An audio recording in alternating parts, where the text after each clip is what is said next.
Today, we're going to be talking to a young farmer to see what it's like doing agriculture in Trinidad and Tobago. Now, the sun's now coming out, and he's out in the field already. So, let's see if we could go bug him just a little bit. So this, guys, is Zahir, and today we're on his beautiful farm. Hi, Zahir. Good morning to everyone. How are you today? I am great. So believe it or not, guys, I would have worked with Zahir already, while actually teaching him a little bit about livestock production. But as you'll see today, Zahir is a tried and tested crop farmer. So he's going to give us a little bit behind the scenes of his operations. Well, what got me into agriculture was more or less inherited. In around 2017, I would have taken it over from my dad when he got sick. So that is what really brought me out into this fully. A day for me starts at 4:30 a.m. Wake up, wake up to make breakfast and so on, and then we get here. Various tasks during the day, it doesn't matter. When we come, we see something to do, we do it. For instance, this morning would have been possibly spraying or going to transplant some new nurseries into the ground. What I would enjoy most about doing this is that, putting a seed into the ground and seeing it blossom into something that somebody could consume, or it's just a joy to see it grow up and be delivered to somebody. The number one challenge I would say is, and is a big part too, which would be climate change. The weather hasn't been this year what it has been last year, and so on going forward. But that is our biggest challenge, not to mention pre-day larceny. That is a big problem for us as well. So we're here in Zahir's okra field, and as you can tell, the okra trees are literally taller than me, and they're in full bloom. So Zahir, tell us the process of growing okra. Did you start with seeds or seedlings? What's it like? We started this crop here with seedlings.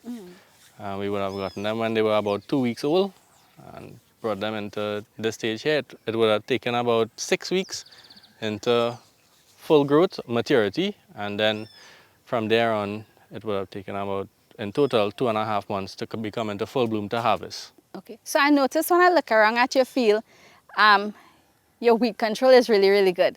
And for me, even in my kitchen garden, which is a lot smaller than your very big field, I have problems controlling weeds. So I would think that it's a lot of work that goes into keeping the area this clean. It definitely is, and it's one of our biggest challenges, weed management. I suppose it's the same thing for any farmer. A lot of cost goes into that.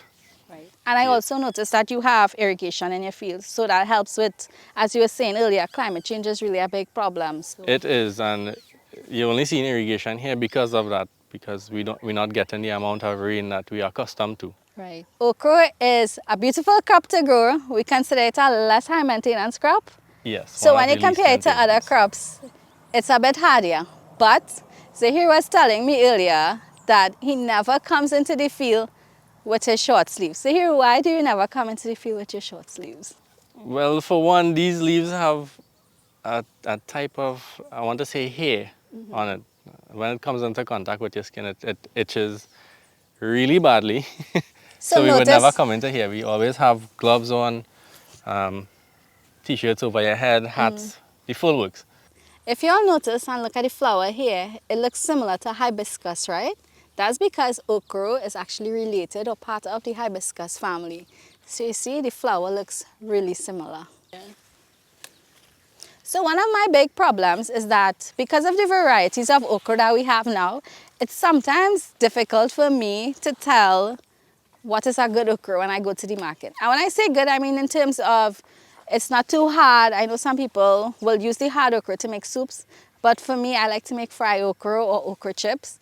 So Zahir's gonna show us how we can tell the difference between an immature okra and a mature okra. Now, as I was saying, some varieties now get really big, so it can be challenging to tell when it's an immature or mature okra. So he's gonna show us how we can tell the difference.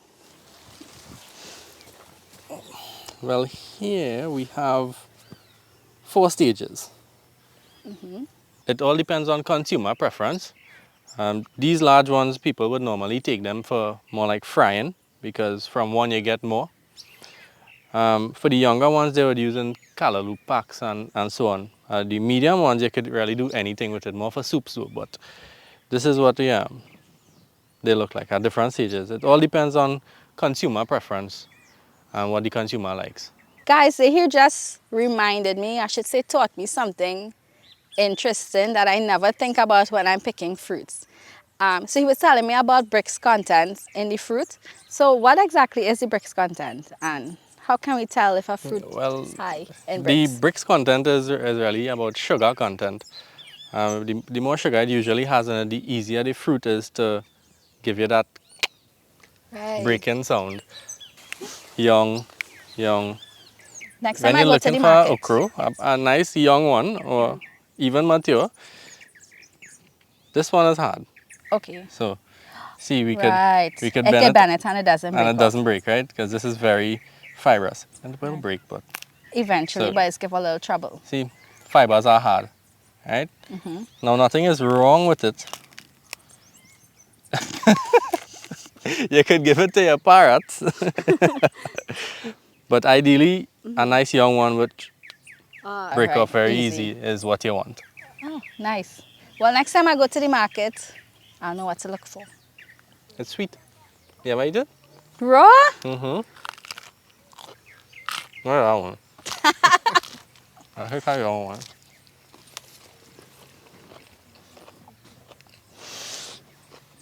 Here we go, guys. It's less slimy than you think, don't worry. Really? Don't have to believe him. It actually tastes good. Not bad.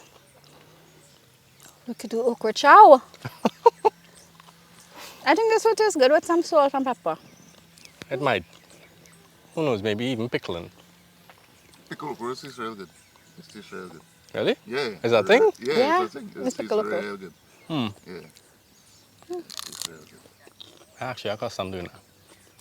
I've never done this before. You have to try it, but are we? Try it and see. It's real nice. Yeah. Yeah. We've moved on from the okra field and now we're here in what appears to be a pumpkin patch, but it's not pumpkin. There's a difference, right? Yes, there is. This is actually peanut squash. Oh, okay. Or people would rather say Chinese squash. Chinese squash. But you can cook it in the same way that you cook pumpkin. Yes, you do. But you usually use this for more soups because of the more creamy texture that it gives. It gives a very sticky, creamy texture. These are actually planted from seeds, Okay. but we would have set them in trays and then put them into the ground. Right.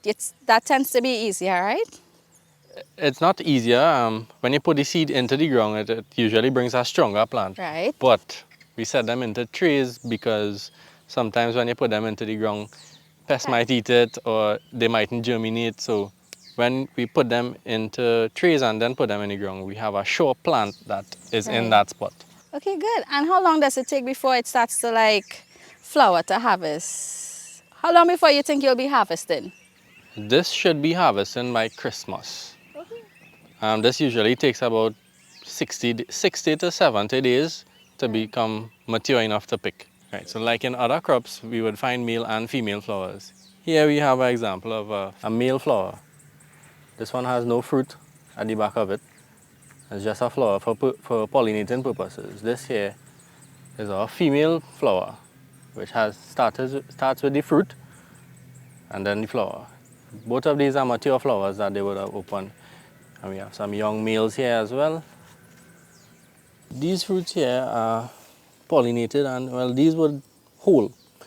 These are what will come into to maturity in about a month's time. The flower has dropped off. So that's how we know that the pollination phase is over. Now we are in a field that I would prefer not to be in, because if you're like me and you grew up with parents who eat Caraille, you know the struggle of not wanting to come home to this dish at all. Do you find that a lot of people like to buy Caraille? Well, personally, I like Caraille. Ew!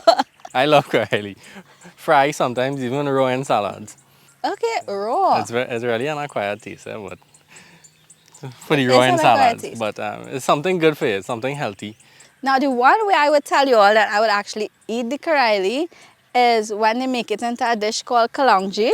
So basically you pick the whole fruit, you take out the inside, so you're just making a slice on it. You take out the seeds and what we call the guts, and then you sprinkle it with salt so that you get this bitter water out. And then you stuff it with a lot of meat and veggies. And then, and only then when it's cooked like that, can I even stand to eat it. Other than that, it's a no-no for me. Well, we could try it right here today. Oh no! We would start these from seed. So we would go to the market. Previously, we went to the market and we collected some full ones. I see you have like a ripe one. So you have a ripe one there. That would be collected for seeds just now. We would take the seeds and sow them in trays and then put them into the ground. From seedling to maturity where we could harvest one of these, it's roughly about 2 months. Okay. But this field here, you can see the foliage is very thick. This field here is probably going on about 3 to 4 months. Caraille has a lot of health benefits to it. They use it in a lot of medicine. For example, berberine. They would take the Caraille and get an extract out of it. It helps in weight management, high blood pressure, diabetes. In previous years, people would know it as bush medicine, where we could take the leaves and you could make them for tea, or you could take them and rub them directly on your skin for rashes and that kind of stuff. This is what the ripe, full fruit looks like from the Caraille plant. And I guess when you burst this open, you can get seeds. Yes, this is what we would leave it to get seeds from to replant. You could take it apart. The red part, you could consume it. And contrary to popular belief, it's sweet and not bitter. You can run really fast. Okay. Cheers. Cheers.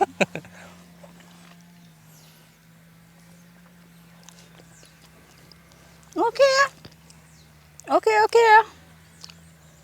It is nothing bitter at all. No. This one a little less sweet than usual, but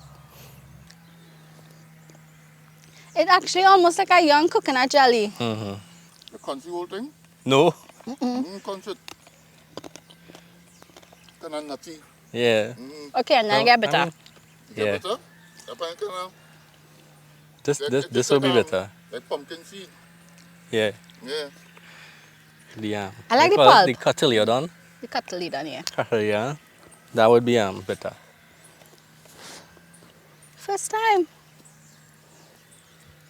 So I did 2 things. Ate a raw okra and ate Caraille pulp. seed. So now I it's like the pulp. now it's time to eat the Caraille roll. No, I'm not eating the Caraille. Now this is a crop I can get behind because I use peppers every day. My son loves pepper. So here, what goes into planting hot pepper? Because for me, every time I plant a tree and it gets to a certain height, I get mites. Mites is a problem that we facing here currently. Well, you can see my damage. But your trees still look functional. Mine just look They're on the still beat-up side. producing, but this field actually we now start bringing it back to what it's supposed to be. It was abandoned for a little bit, Right. and we just only about 3 weeks now start bringing them back. So the leaves now started opening back and started flowering again. But they have a lot of fruit and flowers. Yeah. So you're doing a So good job. there's a lot of foliar fertilizer and water drenching with fertilizer as well. These peppers that we have here is actually a mix of Moruga Red. We have 1 or 2 scorpions in between to encourage heat in the peppers. We have one of the yellow varieties and we have a yellow habanero as well in here. We have a mixture because people buy with their eyes. So the mix of color tends to look good on our table or in our bag. So we have our mixture here. We don't particularly plant one type. We would mix these here because with the scorpion versus the habanero and so on, we would mix them to get a different Scoville unit in the peppers. That usually happens during cross-pollination. So you could either do it manually, you could take a flower from one of these trees and pollinate it onto the others, or you could let it happen naturally. We here are fortunate enough to have a lot of bees and wasps and even aphids and so on tend to pollinate some things, but that is what we really rely on. We don't manually pollinate trees. Guys, you all ever saw a Kashima before? So this is a Kashima and it's almost like a custardy fruit. So when you cut it, the pulp that surrounds the seeds inside, it actually tastes like a custard. Usually we have nippers for this, but We did not come prepared.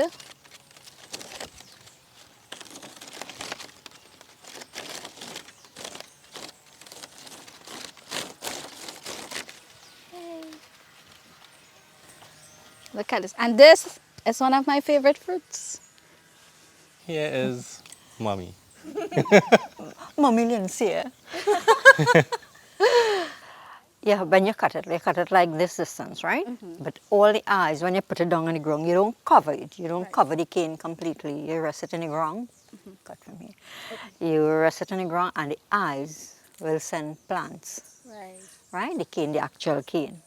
And then when further down the road, when you see it start coming up, you'll take off like these. Oh, okay. So you get bigger joints. Ah, so all the energy we're going to actually join. Right, yes. So it would get bigger. It's very sweet, easy to peel. Knowledge.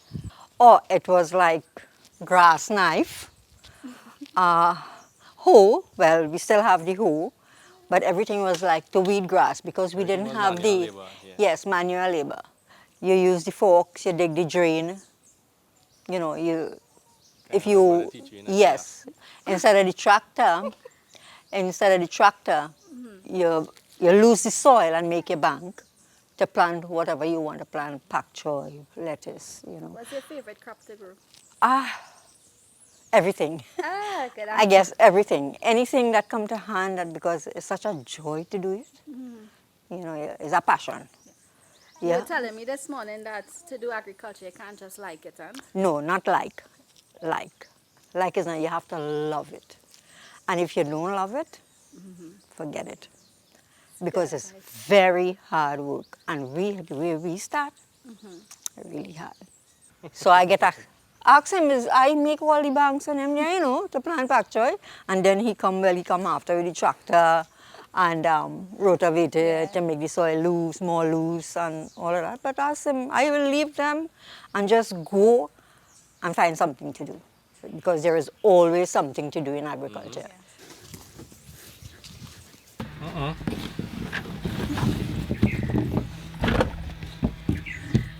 I will have it with somebody else because it just get boring.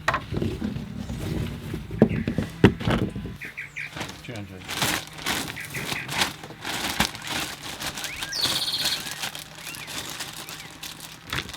Zahir, thanks so much for having us on your lovely farm. I enjoyed every moment of it. I mean, there was a lot of walking because you have a lot going on here.